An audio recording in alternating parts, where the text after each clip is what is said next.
16. nodaļa. Atnāca pie viņa farizeji un saduķeji un kārdinādami prasīja, lai viņš tiem rādot kādu zīmi no debesīm.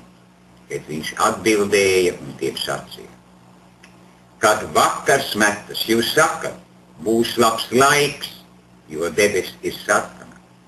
Un rīta agrumā šodien būs negaiss, jo debesis ir sarkana un apmākusies. Gaisa parādības jūs izprotat. Vai jūs nevarat arī laika zīmes izprast?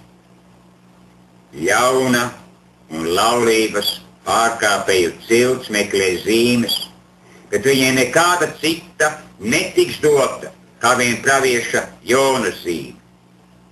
Un viņš tos atstāja un aizgāja. Un viņa mācekļi, pārceldamies uz otru malu, aizmirsa maizi paņemt līdzi. Bet Jēzus uz tiem sacīja: pielūkojiet un sargājieties no farizeju un saduķeju rauga. Bet viņi domāja un runāja savā starpā: tas tam dēļ, ka neesam maizi paņēmuši līdzi. Un Jēzus to nomanīdams uz tiem sacīja: kamdēļ jūs tā domājat, ka jums nav maizes, jūs mazticīgie? Vai jūs vēl nesaprotat un neatminaties tās 5 maizes 5000 un cik grozu jūs vēl tur salasījāt? Nec tās 7 maizes 4000 un cik grozu jūs vēl salasījāt? Kā tad jūs nesaprotat, ka es nerunāju par maizi jums sacīdams: sargājieties no farizeju un saduķeju rauga? Tad tie saprata, kā viņš nebija teicis, lai sargās no maizes rauga, bet no farizeju un saduķeju mācības. Bet, kad Jēzus nonāca Filipa Cēzarijas robežās, viņš vaicāja saviem mācekļiem un sacīja: ko ļaudis saka par cilvēka dēlu? Kas viņš esot? Un viņi atbildēja: citi saka Jānis Kristītājs, citi Elija, vēl citi Jeremija vai kāds no praviešiem. Viņš uz tiem sacīja: bet ko tad jūs par mani sakat? Kas es esmu? Tad Sīmanis Pēteris atbildēja un sacīja: tu esi Kristus, dzīvā Dieva dēls. Un Jēzus atbildēja viņam sacīja: svētīgs tu esi, Sīmani, Jonas dēls, jo miesa un asinis tev to neatklāja, bet mans Tēvs, kas ir debesīs. Un es tev saku: tu esi Pēteris, un uz šās klints es gribu celt savu draudzi, un elles vārtiem nebūs to uzvarēt. Un es tev došu debesu valstības atslēgas, un ko tu siesi virs zemes, tas būs siets arī debesīs. Un ko tu atraisīsi virs zemes, tam jābūt atraisītam arī debesīs. Tad viņš saviem mācekļiem pavēlēja, lai tie nevienam nesaka, ka viņš ir Kristus.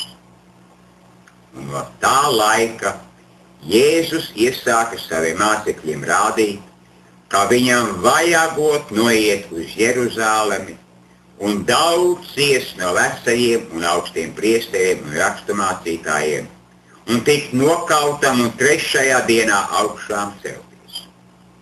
Un Pēteris ņēma viņu savu un iesāka viņu brīdināt sacīdams: lai Dievs pasargā, kungs, ka tev tas nenotiek. Bet viņš atgriežamies sacīja uz Pēteri: atkāpies no manis, Sātan, jo tu man esi par apgrēcīgu, jo tu nedomā, kas Dievam, bet kas cilvēkam patīk. Tad Jēzus sacīja saviem mācekļiem: ja kas grib man sekot, tam būs sevi aizliegt, ņemt savu krustu un sekot man.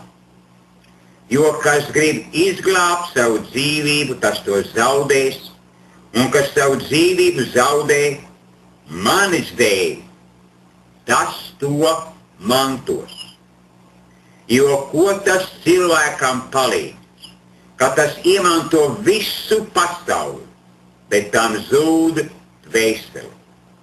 Jebko cilvēks var dot par savas dvēseles atpirkšanu.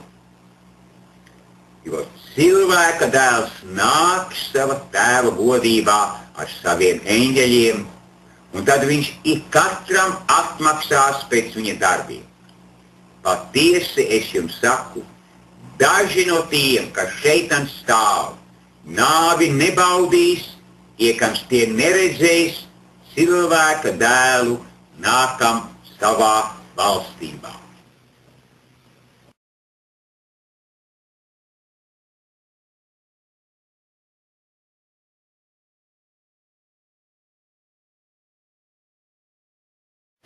Septiņpadsmitā nodaļa. Un pēc 6 dienām Jēzus ņēma Pēteri un Jēkabu un viņa brāli Jāni un veda tos savu uz augstu kalnu. Un tika apskaidrots viņu priekšā, viņa vaigs spīdēja kā saule, un viņa drēbes kļuva baltas kā gaisma. Un redzi, tiem parādījās Mozus un Elija un runāja ar viņu. Pēteris griezās pie Jēzus un sacīja: Kungs, šeit mums ir labi. Ja tu gribi, es celšu šeitan 3 teltis, vienu tev, vienu Mozum un vienu Elijam.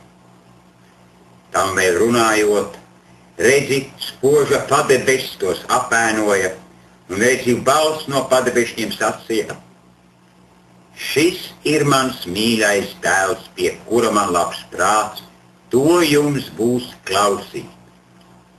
Kad mācekļi to dzirdēja, tie krita uz savu vaigu un ļoti izbijās.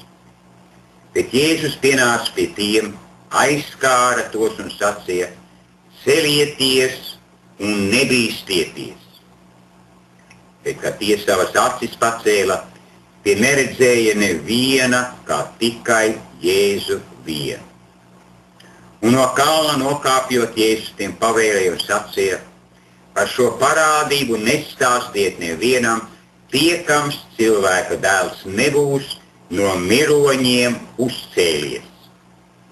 Un viņa mācekļi tam jautāja sacīdami: Kā tad rakstu mācītājs saka, ka Elijam jānākot pa priekšu?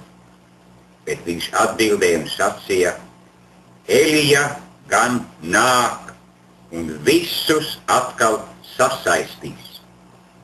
Bet es jums saku, Elija jau ir atnācis, un tie viņu neatzina, bet ar viņu darīja, ko gribēja. Tā arī cilvēka dēlam būs jācieš no viņiem. Tad mācekļi saprata, ka viņš uz tiem runāja par Jāni Kristītāju. Un, kad tie aizgāja pie ļaudīm, pie viņa atnāca viens cilvēks, metās viņa priekšā ceļos un sacīja: Kungs, apžēlojies par manu dēlu, viņš ir mēnessēdzīgs, un viņam daudz jācies, jo viņš bieži krīt ugunī un bieži ūdenī, un es to atvedu pie taviem mācekļiem, bet tie viņu nevarēja dziedināt. Bet Jēzus atbildēja un sacīja: Ak, jūs neticīgā un samaitātā cilts, cik ilgi es vēl būšu pie jums?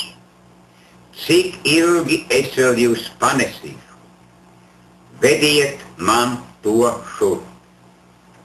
Un Jēzus viņu apdraudēja, un ļaunais gars izgāja no viņa, un zēns kļuva vesels tanī pašā stundā. Tad mācekļi piegāja pie Jēzus atsevišķi un sacīja: Kāpēc mēs viņu nevarējām izdzīt? Un Jēzus tiem saka: Jūsu mazticības dēļ, jo patiesi es jums saku, ja jums ticība ir kā sinepju graudiņš. Tad jūs sacīsiet šim kalnam, pārcelies no šejienes uz turieni, un tas pārcelsies, un nekas jums nebūs neiespējams. Bet šī suga neiziet citādi, kā vien ar lūgšanu un gavēšanas palīdzību. Kad tie Galilejā apkārt staigāja, Jēzus sacīja uz tiem: cilvēka dēls tiks nodots cilvēku rokās, un tie viņu nokaus, un 3. dienā viņš celsies augšā. Un tie ļoti noskuma. Un kad tie nonāca Kapernaumā, nodokļu saņēmēji piegāja pie Pētera un sacīja: vai jūsu mācītais nodokļi nemaksā? Viņš saka: maksā gan. Un namā iegājis Jēzus viņam tūlīt jautāja sacīdams: kā tev šķiet, Sīmani, no kā laicīgie ķēniņi ņem muitu vai nodokli? Vai no saviem dēliem, vai no svešiniekiem? Kad Pēteris atbildēja: no svešiniekiem, tad Jēzus uz to sacīja: tātad paša bērni ir svabadi, bet lai mēs tiem nedotu apgrēcību, tad ej uz jūru un izmet makšķeri un ņem pirmo zivi, kas pieķersies, un tās muti attarīs, tu atradīsi vienu stapteri. To dod viņiem par mani un par sevi.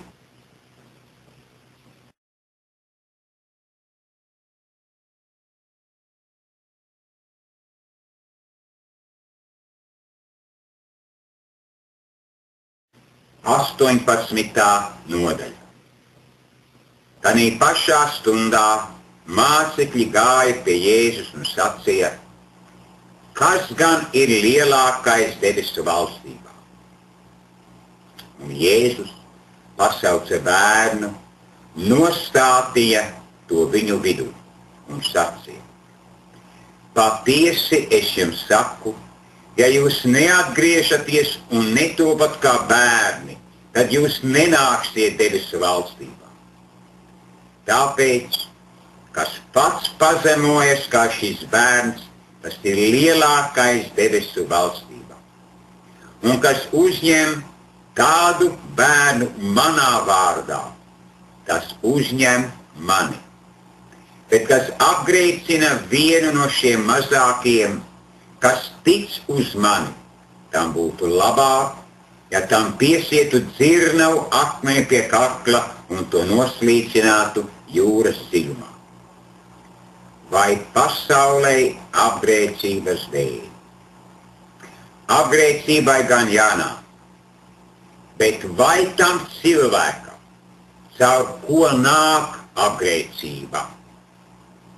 Tāpēc, ja tava roka vai tava kāja tevi apgrēcina, tad nocēr to un met to prom, jo tas tev labāk, ka tu tizus vai kropļus ieej dzīvībā, nekā ka tev ir 2 rokas vai 2 kājas un tevi iemet mūžīgā ugunī. Un ja tava acis tevi apgrēcina, izrauj to un met to prom, tas tev labāk ar vienu aci ieiet dzīvībā, nekā tev ir 2 acis un tevi iemet elles ugunī. Pielūkojiet, ka jūs nevienu no šiem mazajiem nenicināt, jo es jums saku, viņu eņģeļi debesīs vienmēr redz mana debesu Tēva vaigu. Jo cilvēka dēls ir atnācis atpestīt pazudušo. Kā jums šķiet? Ja kādam cilvēkam ir 100 auju un viena no tām nomaldās, vai viņš neatstās tas 99 kalnos un neies meklēt to, kas nomaldījusies? Un ja viņam laimējas to atrast, patiesi es jums saku, viņš vairāk priecājas par to nekā par tām 99, kas nav nomaldījušās. Tāpat, arī nav jūsu debesu tēva prāts, kā viens no šiem mazajiem pazustu. Kad tavs brālis grēko, tad noej un pamāci viņu zem 4 acīm. Kad viņš tev klausa, tad tu savu brāli esi mantojis. Un ja viņš neklausa, tad pieaicini vēl 2, lai no 2 vai 3 liecinieku mutes katrs vārds tiek apstiprināts. Bet ja viņš tiem neklausa, tad saki to draudzei.